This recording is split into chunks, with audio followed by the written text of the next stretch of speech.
からの日本語放送は東南アジア向けの 11.815MHz です。繰り返します。午前0時からの日本語放送は東南アジア向けの 11.815MHz です。こちらは NHK ワールドラジオ日本 NHK の国際放送です。AI のアナウンスでお伝えしました。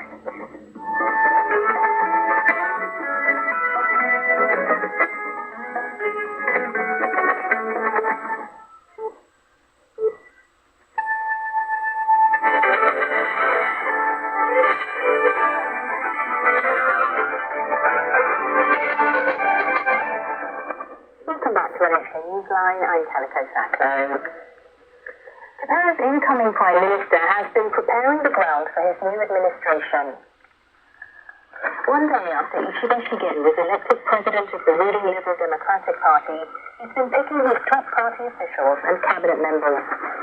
Ishida plans to reveal his new executive lineup on Monday and his cabinet the following day. Ishida has chosen General Council Chairperson Moriyama Hiroshi as Secretary General. He's apparently counting on Moriyama's network of connections and political expertise to build a united party. Ishida also intends to ask Chief Cabinet Secretary Hayashi Yoshimasa to remain in his post. Hayashi finished fourth in the first round of the presidential vote. Koizumi Shinhiro, another leadership contender, is all but certain to be appointed chair of the party's election strategy committee. Meanwhile, Ishida attended the leadership convention of the LDP's coalition partner, Komeito. The party has elected Ishii Hiroshi as chief representative. It's Komeito's first new leader in 15 years. The top priority is to restore people's trust in politics. We are determined to continue participating in the coalition government and devote all our efforts to political reforms and the realization of policies that prioritize the people. There will be a national election within a year. We will help each other and work together for Japan. I will devote my entire being to maintaining this administration. On the opposition side, Constitutional Democratic Party leader Noda Yoshihiko has suggested Ishiba may be moving too quickly toward a general election.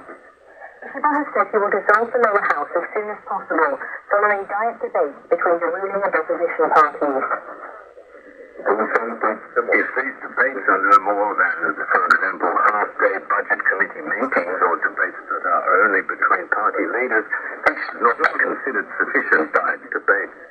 More thorough discussions will be necessary as a basis for setting the people's mandate. The Lebanon-based Shia Muslim group Hezbollah has confirmed that its leader died in an Israeli airstrike. The Israeli military had earlier announced the killing of Hassan Nasrallah. The Israel Defense Forces said Nasrallah was killed in an attack on Friday that targeted the Shia Muslim group's headquarters in the Lebanese capital, Beirut.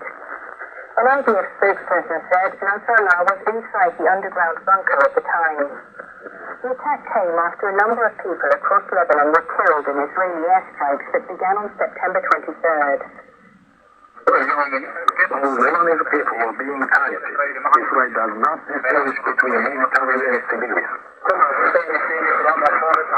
There were 10 explosions in the room, and I was afraid because my wife and son were outside. Earlier this month, the IDF expanded its list of military targets to include Hezbollah.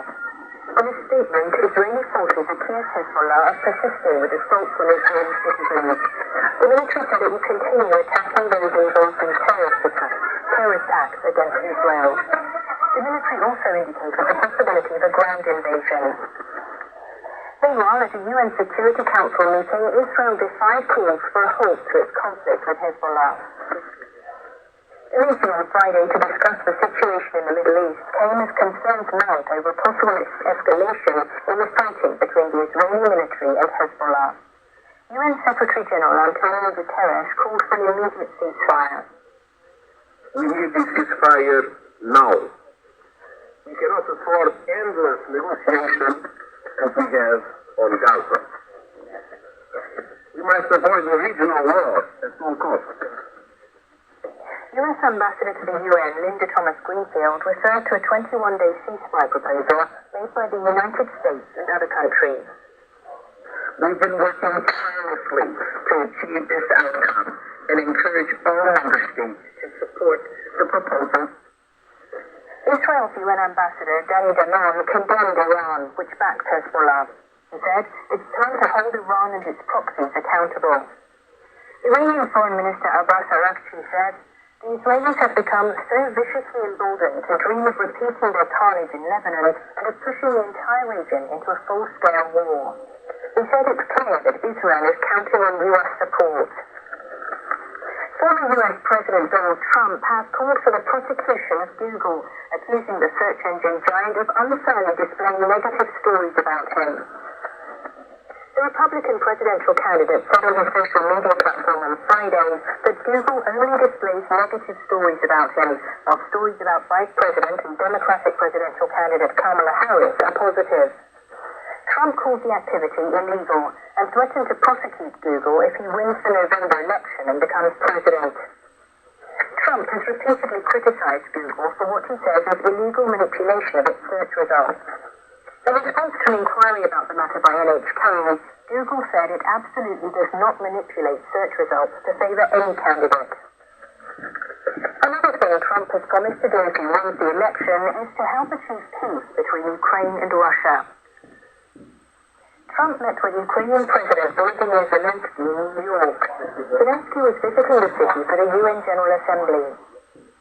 Before January 20th, before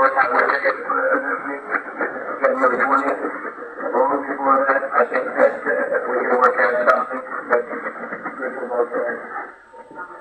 Zelensky said he'd explained to Trump Ukraine's newly compiled plan for victory to end Russia's invasion.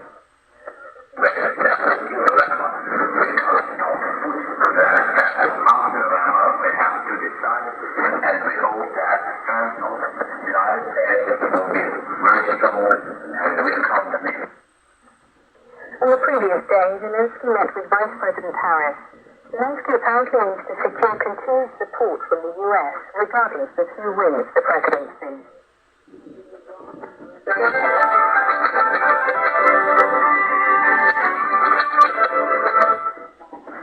Russia's foreign minister has criticized the United States, South Korea and Japan for creating what he called serious regional security threats. He said that in light of this situation, the term denuclearization, when applied to North Korea, is meaningless. Sergei Lavrov also accused the three powers of openly acknowledging the US-South Korea ties as a nuclear alliance, similar to NATO. The comments were posted online on Thursday. Lavrov also said the United States and South Korea are attempting to form a tripartite pact with Japan, and accused Tokyo of being what he called outspoken in its commitment to remilitarization. Lavrov said denuclearization of North Korea under such conditions is off the table. Russia has strengthened ties with North Korea since it launched its invasion of Ukraine. In June, Moscow and Pyongyang signed a treaty pledging mutual military assistance in the case of an emergency. The Japanese maritime self-defense force destroyer and naval vessels from 4 other countries conducted a joint drill in the South China Sea on Saturday. Japan's defense ministry says the destroyer Sazanami took part in the exercise in the Philippines' exclusive economic zone, along with 5 other vessels from the United States, the Philippines, Australia and New Zealand. The drill is the first maritime cooperative activity among the 5 countries.